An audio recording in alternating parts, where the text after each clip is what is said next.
Boa noite, almas queridas. Sejamos todos bem-vindos. E a paz do Mestre seja em nós e entre nós, nos envolvendo em energias de amor, fraternidade. No livro dos Médiuns, primeira parte, capítulo 3, item 35, parágrafo 4, Allan Kardec esclarece que, se desejamos tudo conhecer sobre uma ciência, devemos necessariamente ler tudo que se acha escrito sobre a matéria, ou pelo menos o que haja de principal, não nos limitarmos a um único autor. Que devemos mesmo ler os prós e os contras, tanto as críticas quanto os elogios, nos inteirando dos diferentes sistemas, a fim de podermos julgar por comparação. Observando que os seres humanos, parecendo esquecidos de que Deus habita em cada um, ao invés do amor fraternal, trocam indiferenças, desconfianças, ódios, mágoas, ressentimentos ou apresentam desejos de vingança.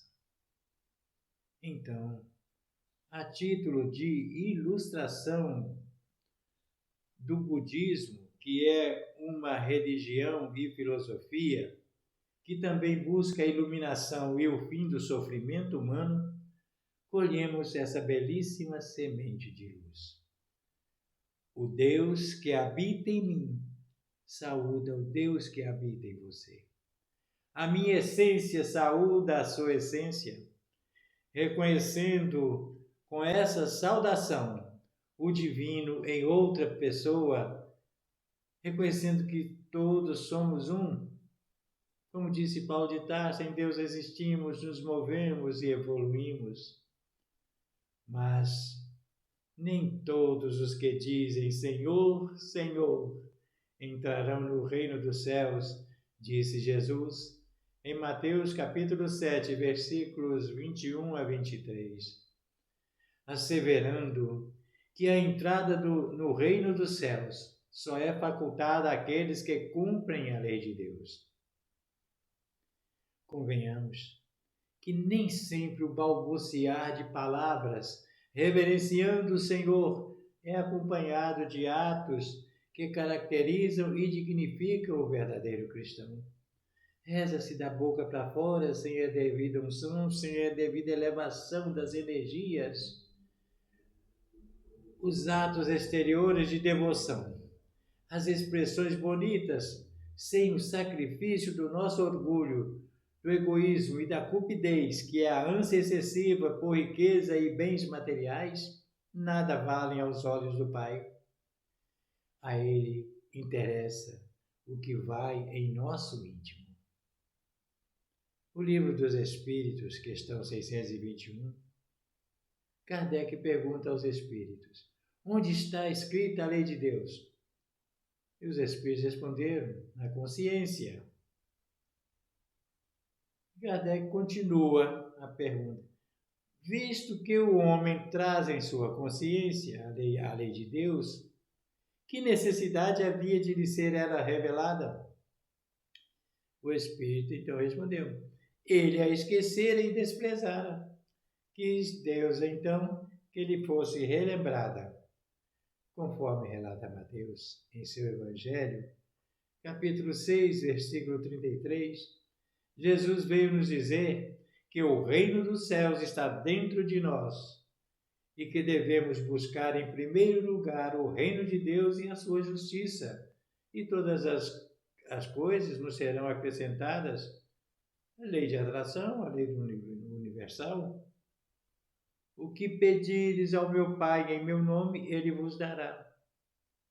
Para buscar a lei de Deus na própria consciência e para conhecê-la melhor, busquemos o Evangelho de Jesus, que é um repositório inesgotável de seus ensinamentos sob a forma de lembrete, de convite permanente à nossa reforma íntima. Amar a Deus sobre todas as coisas. Amar o próximo como a si mesmo.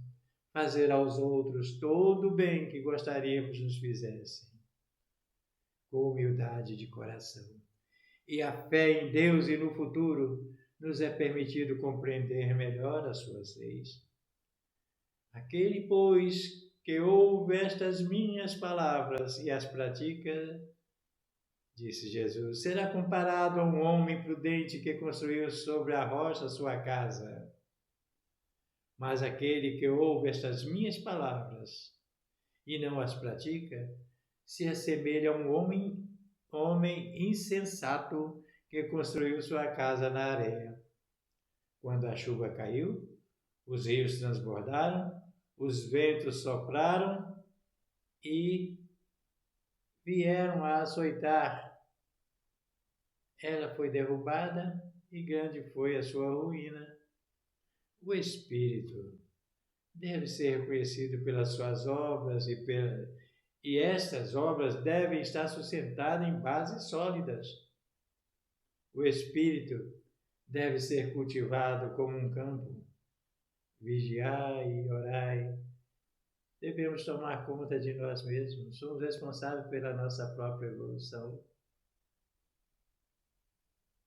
Aquele que violar um desses menores mandamentos e que ensinar os homens a violá-los, será o último no reino dos céus, mas será grande aquele que os cumprir e ensinar. Jesus nos ensina que só teremos sucesso em nossas obras se na sua elaboração levarmos em conta os preceitos divinos que nos recomendam agir com prudência, com coragem e boa vontade. Sejamos prudentes como as serpentes e sábios como as pombas, como aconselhou Jesus. A doutrina espírita é filosofia, é ciência e moral. Querer, saber e amar. Para conquistarmos o reino dos céus, precisamos usar os recursos intelectuais, os recursos materiais e morais de que dispomos para realizar tão bem quanto possível a tarefa que nos cabe na condição de cristãos. E todo o bem ao nosso alcance, seguindo sempre o roteiro traçado por Jesus. Que só chegaremos a bom termo no cumprimento das tarefas que nos compete realizar, se tomarmos por base os mandamentos divinos. Todos os que reconhecem a missão de Jesus dizem: Senhor, Senhor. Mas de que serve de chamarmos Mestre ou Senhor, se não lhe seguirmos os preceitos? Seremos seus discípulos, mesmo passando os dias em oração e não nos mostrarmos nem melhores, nem mais caridosos, nem mais indulgentes para com os nossos semelhantes? Não. Teremos a prece apenas nos lábios e não no coração. Em vão diremos a Jesus: Senhor, não profetizamos, isto é, não ensinamos em teu nome, não expulsamos em teu nome os demônios, não comemos e bebemos contigo? Ele nos responderá: Não sei quem sois. Afastai-vos de mim, vós que cometeis iniquidades, vós que desmentis com os atos o que dizeis com os lábios, que caluniais o vosso próximo, que expoliais as viúvas e cometeis adultério. Afastai-vos de mim, vós cujo coração destila ódio e fel, que derramais o sangue dos vossos irmãos em meu nome, que fazeis corram lágrimas em vez de secá-las. Para vós haverá prantos e ranger de dentes, porquanto o reino de Deus é para os que são brandos, humildes e caridosos. Não esperemos dobrar a justiça do Senhor pela multiplicidade de palavras, de promessas e de genuflexões. A lei de Deus é eterna e imutável. O caminho único que nos está aberto para acharmos graça perante Deus é o da prática sincera da lei de amor e de caridade. Deus não muda suas leis para nos agradar. A lei é universal, eterna, imutável.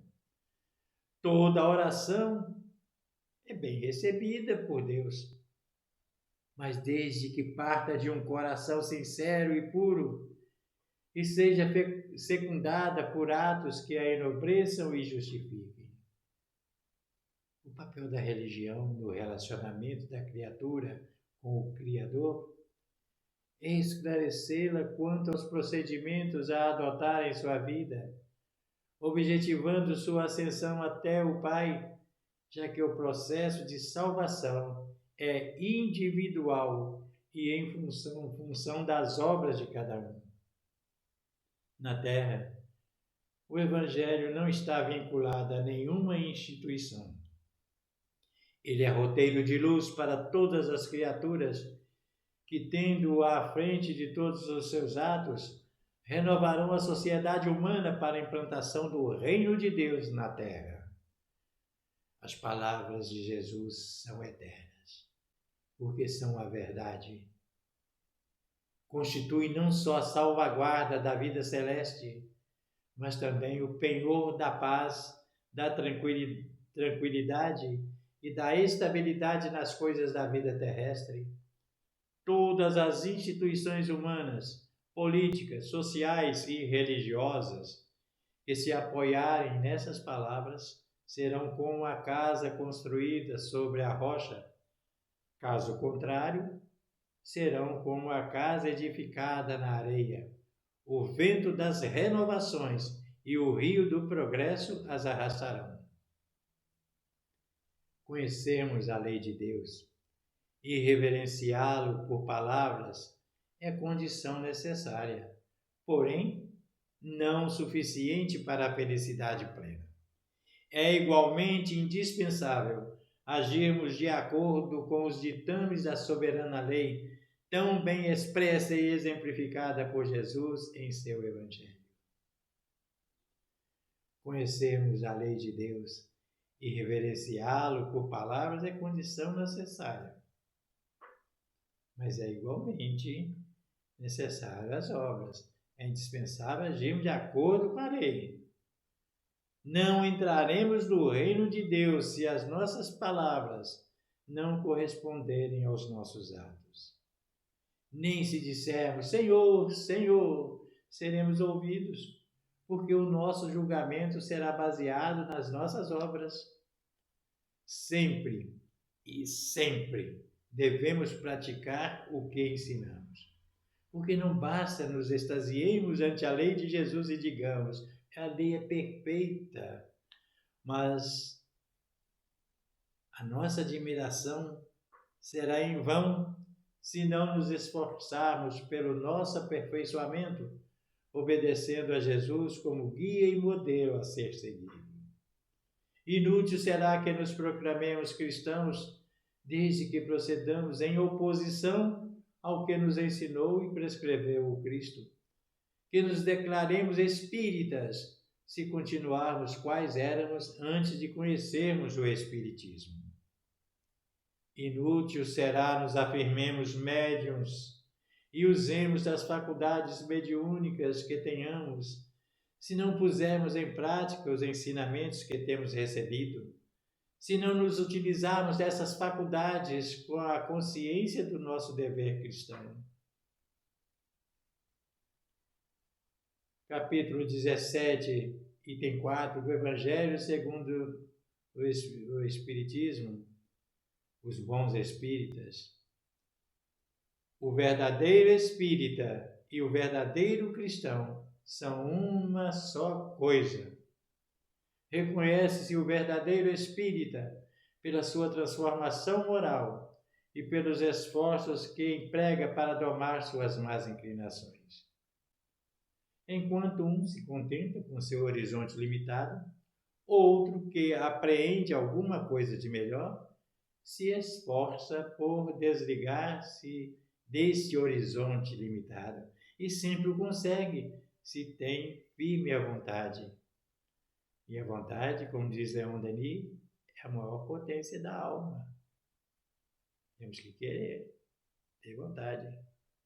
Nosso propósito é servir a causa da verdade, que é a causa de Deus, e de concorrer para a melhora de nossos irmãos, dando-lhes testemunho dos sérios e constantes esforços que empregamos por progredir. Em Mateus capítulo 5, versículos 13 a 16, disse Jesus que nós somos o sal da terra, que nós somos a luz do mundo, que não podemos esconder uma cidade situada sobre uma montanha, nem acendemos uma luz para colocá-la debaixo do alqueire, mas que devemos colocá-la sobre o velador, a fim de que brilhe a todos que estão em casa. Que a nossa luz brilhe diante dos seres humanos, para que vejam as nossas boas obras e glorifiquem nosso Pai que está nos céus. Deus em nós. O céu está dentro de nós. A parábola da candeia ensina sobre o propósito de iluminar o ambiente. Jesus utilizou a metáfora da candeia ou lamparina com o propósito de explicar os ensinamentos divinos e também nos ensinar muitas lições sobre a importância de manter acesa a nossa candeia.